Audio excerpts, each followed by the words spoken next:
It is December 1944. A thick, blinding fog has settled over a frozen pine forest in Belgium.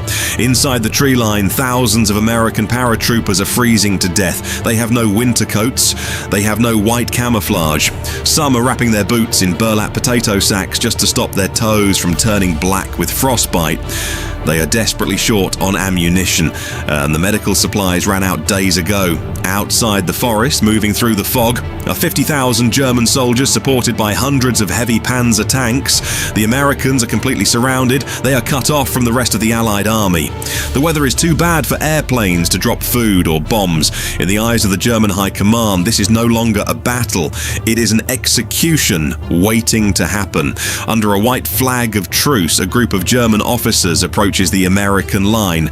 They carry a formal, typewritten letter. It tells the American commander that his situation is hopeless. It demands immediate and total surrender, or the entire town, and every American in it, will be annihilated by heavy artillery. The American commander reads the letter. He doesn't panic. He doesn't call a council of war.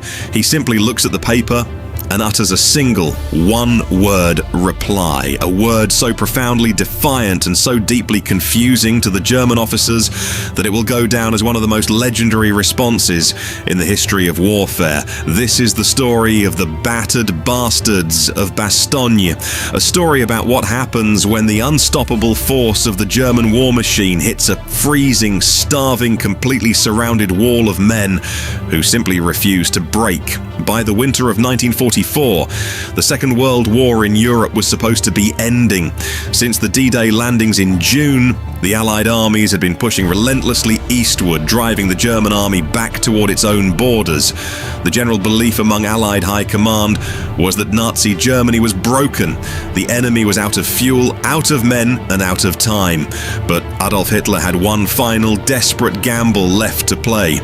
Hidden under the thick canopy of the Ardennes forest, the Germans had quietly assembled a massive counterattack force, over 200,000 men, supported by heavy armor. Their goal was to punch a hole straight through the weakest point in the American lines, split the Allied armies in half, and capture the vital port city of Antwerp.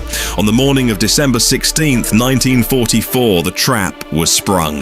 The Battle of the Bulge began. American forces on the front lines were caught completely by surprise. In the freezing snow and heavy fog, whole regiments were overrun. The German offensive pushed deep into Allied territory, creating a massive bulge in the map. But to keep their tanks moving, the Germans desperately needed roads. And in the Ardennes, all the major roads met at one tiny, obscure Belgian market town, the town of Bastogne. Whoever controlled Bastogne controlled the flow of the entire battlefield. The Allied High Command knew it. The Germans knew it. And in a desperate panic, the Americans threw the only reserve force they had available straight into the path of the German juggernaut. The 101st Airborne Division. The race to the Crossroads. The 101st Airborne were elite paratroopers. They were the men who had dropped behind enemy lines on D-Day and fought through hell in Holland. But in December 1944, they were supposed to be resting. When the emergency orders came in, the men were rushed onto transport trucks so fast that they didn't have time to properly equip themselves. Thousands of soldiers were sent into one of the worst European winters on record, wearing nothing but thin canvas jackets and summer combat boots. They lacked heavy artillery. They lacked winter camouflage. Many were handed handfuls of ammunition just as they climbed onto the trucks. Their orders were terrifyingly simple. Get to Bastogne, dig in, and hold the crossroads at all costs. They won the race to the town by a matter of hours. As the American paratroopers rushed into the freezing forest surrounding Bastogne, they immediately grabbed shovels and began hacking foxholes into the frozen earth. Almost immediately, the German steel ring closed around them.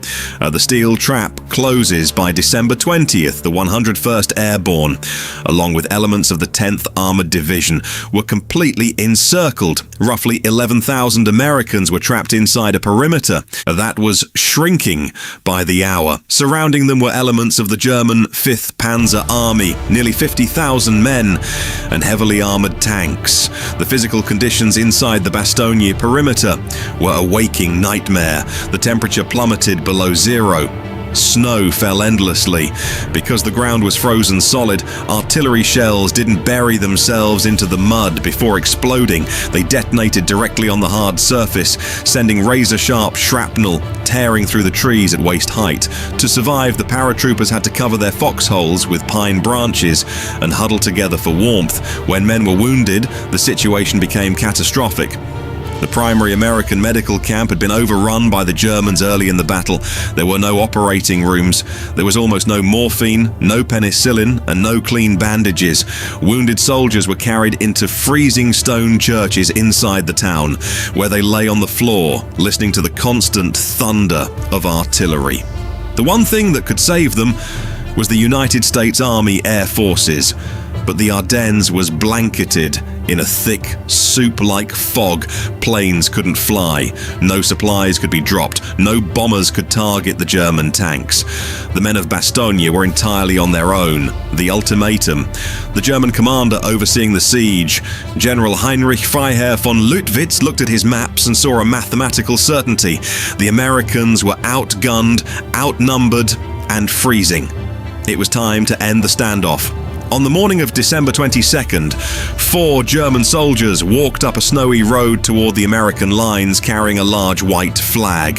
They were blindfolded and escorted to a command post, where they handed over a typed letter written in both English and German. It was addressed to the US commander of the encircled town of Bastogne. The letter was a masterpiece of military intimidation. It stated that the fortunes of war had changed and that the American forces were entirely surrounded by strong German armored units. It offered one option: the honorable surrender of the encircled town. The letter ended with a chilling threat. If the Americans did not surrender within 2 hours, the German artillery would obliterate Bastogne. The message was delivered to the acting commander of the 101st Airborne, Brigadier General Anthony McAuliffe. McAuliffe was a tough, no-nonsense artillery officer. When he was woken up and handed the German ultimatum, he initially thought the Germans were the ones trying to surrender to him. When his staff clarified that the Germans were demanding his surrender, McAuliffe dropped the paper, looked at his officers, and scoffed. "Oh, nuts," he said. He then sat down to draft a formal reply. But the more he thought about the arrogant German letter, the more he realized that his first reaction was the only reaction that mattered. He called his typist over and dictated the official American response to the German commander. Nuts! The American commander. When the American officers handed the typed reply back to the blindfolded German messengers, the Germans were utterly confused. The German major looked at the paper and asked, "Is that reply negative or affirmative?" An American officer looked the German dead in the eye and translated it into language they would understand. "The reply is decidedly not affirmative, though," the American said. "If you continue this foolish attack, your losses will be tremendous." The Germans were escorted back to their lines. The truce was over. The sky clears. The German response to McAuliffe's defiance was absolute fury. True to their threat, German artillery opened up on the town of Bastogne. High explosive shells rained down on the medieval streets, shattering buildings and sending civilians and soldiers scrambling into cellars. In the freezing woods, German infantry and panzer tanks launched coordinated assaults against the American perimeter. They expected the freezing, starving paratroopers to finally break. They didn't break. Fighting from their frozen foxholes, the men of the 101st Airborne used everything they had to hold the line. When they ran low on anti-tank ammunition, they waited until the massive German tanks were almost on top of them before firing, ensuring every single shot counted. They fought with bayonets, grenades, and sheer stubborn rage. And then, on December 23rd, a Christmas miracle occurred. The wind shifted. The temperature dropped even further, but the thick, suffocating fog that had covered the Ardennes for over a week finally broke. The sky over Bastogne turned a brilliant, piercing blue. Inside the perimeter, starving American soldiers looked up and heard a sound they had been praying for. Hundreds of C-47 transport planes filled the sky. In a matter of minutes, the air above Bastogne was filled with thousands of bright red, yellow, and blue parachutes drifting down into the snow.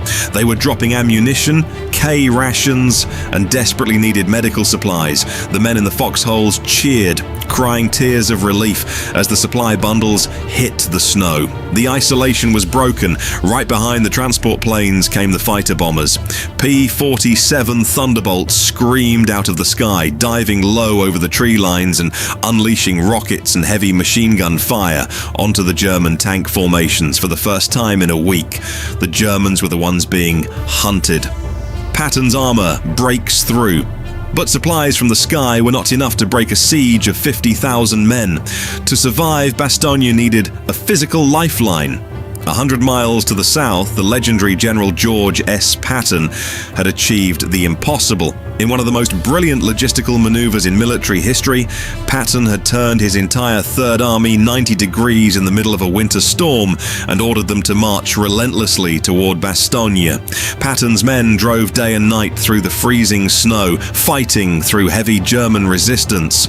On the afternoon of December 26th, the roar of heavy diesel engines echoed through the snow-covered hills south of Bastogne. The lead elements of the 4th Armored Division, spearheaded by a Sherman tank named Cobra King, smashed through the final German blockade. At 4:50 p.m., American tanks rolled into the Bastogne perimeter. The siege was broken. The unstoppable German war machine had failed. When the dust settled and the snow began to melt, the true cost of the siege of Bastogne was revealed. The 101st Airborne Division had suffered heavy casualties, with thousands of men killed, wounded, or missing in the frozen woods. The town of Bastogne itself was severely damaged, its stone buildings scarred by relentless artillery fire. But strategically, the defense of Bastogne had broken the back of Adolf Hitler's final offensive. By holding the vital Crossroads, the American paratroopers had prevented the German army from rushing its tanks toward the coast. They acted as a massive boulder in a stream, forcing the German war machine to slow down, divert resources, and ultimately collapse. When the press learned of the siege, the story of the surrounded paratroopers and General McAuliffe's defiant nuts response became an instant sensation back in the United States. But among the men of the 101st Airborne, there was no boastful pride. When newspaper reporters later claimed that General Patton had rescued the 101st, the paratroopers famously and stubbornly insisted that they never needed rescuing and they were doing just fine on their own. They earned a nickname that would follow them into history: the Battered Bastards of Bastogne. The Siege of Bastogne is a story about the absolute limit of human endurance. It is easy to look at military history as a game of maps, supply lines, and tank formations. The German High Command looked at their maps in December 1944 and saw a battle that they had mathematically already won. They had the numbers, they had the armor, they had the weather, but maps cannot measure the resolve of a soldier shivering in a frozen foxhole, holding a rifle with frostbitten fingers, who simply decides he is not going to take one step backward. The men who held Bastogne didn't hold it because they had superior technology or brilliant strategic positioning. They held it because they refused to accept that they were beaten. When handed a formal, logical demand to surrender and save their own lives, they looked at the crushing weight of the enemy and laughed in its face. Sometimes victory isn't about pushing forward. Sometimes the most heroic act a soldier can perform is to dig a hole in the freezing dirt, draw a line in the snow, and tell the enemy exactly what they can do with their white flag.